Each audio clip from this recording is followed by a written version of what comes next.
पैसा, लगानी अनि यो सम्पत्ति कसरी बनाउने भन्ने बारेमा दुईवटा एकदमै फरक धारणाहरू छन् नि। आज त्यही स्रोत सामग्रीहरूमा अलि गहिरिएर हेरौँ है त। हो, खास गरी रिच ड्याड पुअर ड्याड र त्यस्तै खालका विचारहरूमा आधारित भएर। हाम्रो आजको छलफलको उद्देश्य पनि सायद यही हो होइन, कि ती स्रोतहरूमा के कस्ता विचार छन्, उदाहरणहरू, कथाहरू।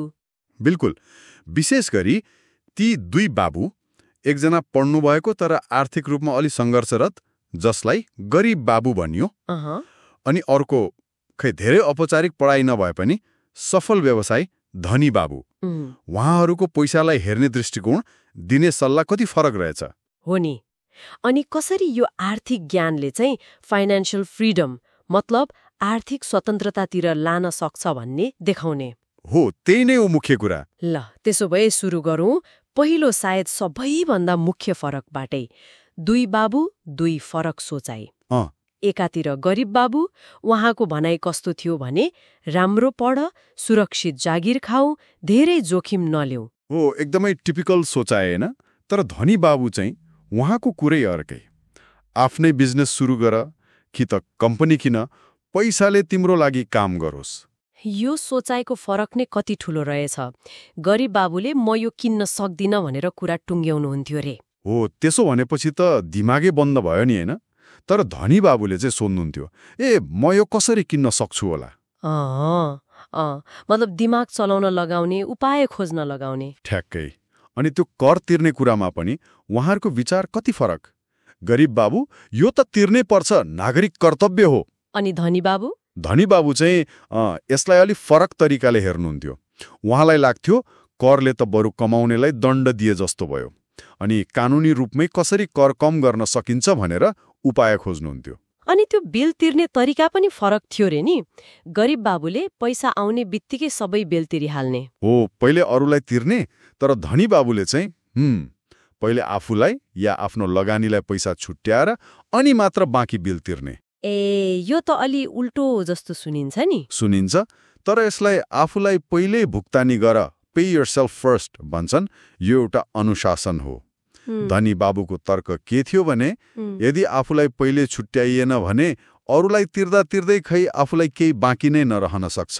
हो त नि। तर आफूलाई पहिले छुट्याएपछि बिल तिर्न पुगेन भने एउटा दबाव सिर्जना हुन्छ। त्यसले गर्दा कि त अझ बढी कमाउने उपाय खोजिन्छ कि खर्च घटाउने। बुझे। त्यो दबावले गर्दा होइन? हो, ठ्याक्कै।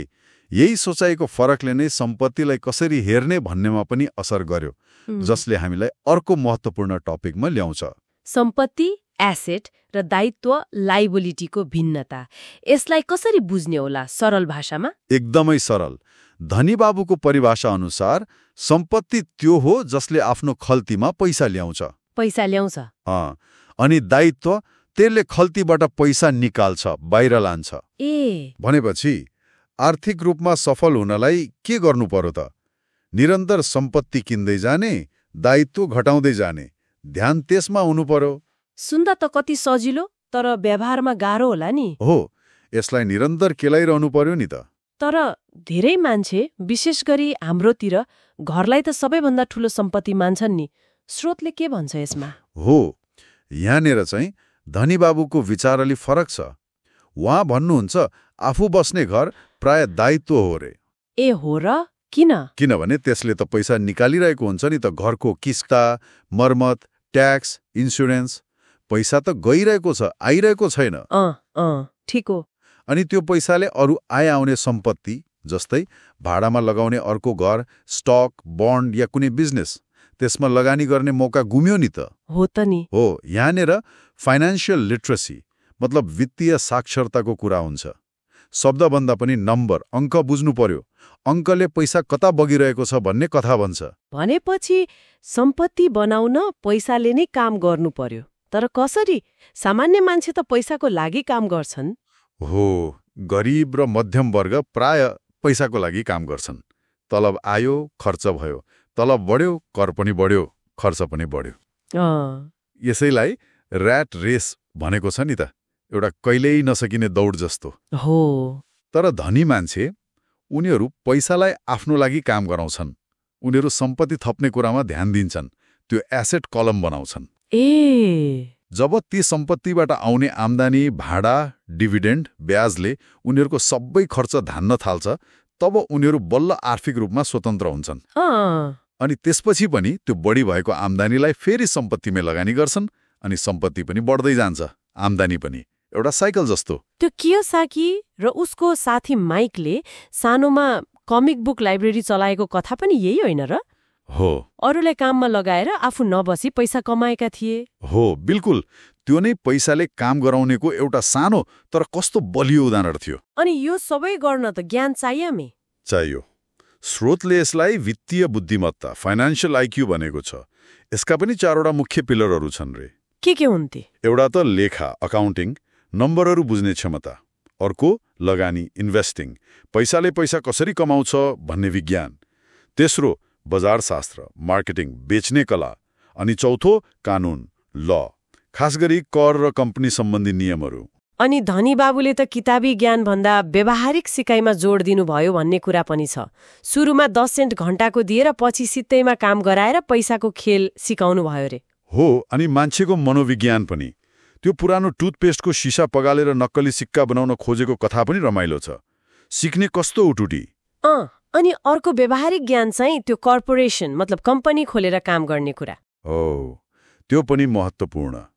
धनीहरूले कर कम गर्न र आफ्नो सम्पत्तिलाई सुरक्षित राख्न कम्पनी संरचना प्रयोग गर्छन्। यसको एउटा फाइदा के हो भने कम्पनीले आफ्नो आम्दानीबाट व्यापारसँग सम्बन्धित खर्चहरू कटाएर बाँकी नाफामा मात्र कर तिर्छ। व्यक्तिले जस्तो सबै आम्दानीमा तिर्नु परेन। व्यक्तिले त तलबबाट सिधै कर तिर्नु पर्यो नि, सबै खर्च कटाउन पाइँदैन। ल, ज्ञान त भयो, तर व्यवहारमा उतार्न गाह्रो बनाउने कुराहरू पनि त होलान् नि। किन सबैजना आर्थिक रूपमा सफल हुँदैनन् त? हो, स्रोतले केही मुख्य मनोवैज्ञानिक बाधाको कुरा गर्छ। पहिलो त हारिन्छ कि पैसा डुब्छ कि भन्ने डर। त्यो त धेरैलाई हुन्छ नि। यही डरले गर्दा धेरै मान्छे सुरक्षित बाटो मात्र खोज्छन् अनि ठूलो मौका गुमाउँछन्। धनी बाबुले भन्नुहुन्थ्यो रे, टेक्ससको जस्तो सोचाइ राख। टेक्ससको जस्तो? त्यो भनेको? मतलब हार्दा पनि ठूलो सोच्ने, हारबाट डराएर खुम्चिने होइन, बरु ठूलो जोखिम लिने। हारे पनि त्यसलाई पाठ मानेर फेरि उठ्ने। हार सफलताकै एउटा पाटो हो भन्ने सोच्ने। अनि अर्को चाहिँ आलोचना वा शङ्का। अरूले के भन्लान् वा अरूको कुरा सुनेर पछि हट्ने। हो, त्यो पनि। कियोसाकीको एकजना साथीले छिमेकीको कुरा सुनेर राम्रो घर किन्ने मौका गुमाएको उदाहरण दिएको छ। अनि अल्छीपना पनि। जुन चाहिँ बाहिर व्यस्त देखिनुमा पनि लुकेको हुन सक्छ, तर आफ्नो आर्थिक अवस्था जस्तो महत्त्वपूर्ण कुरामा चाहिँ ध्यान नदिने।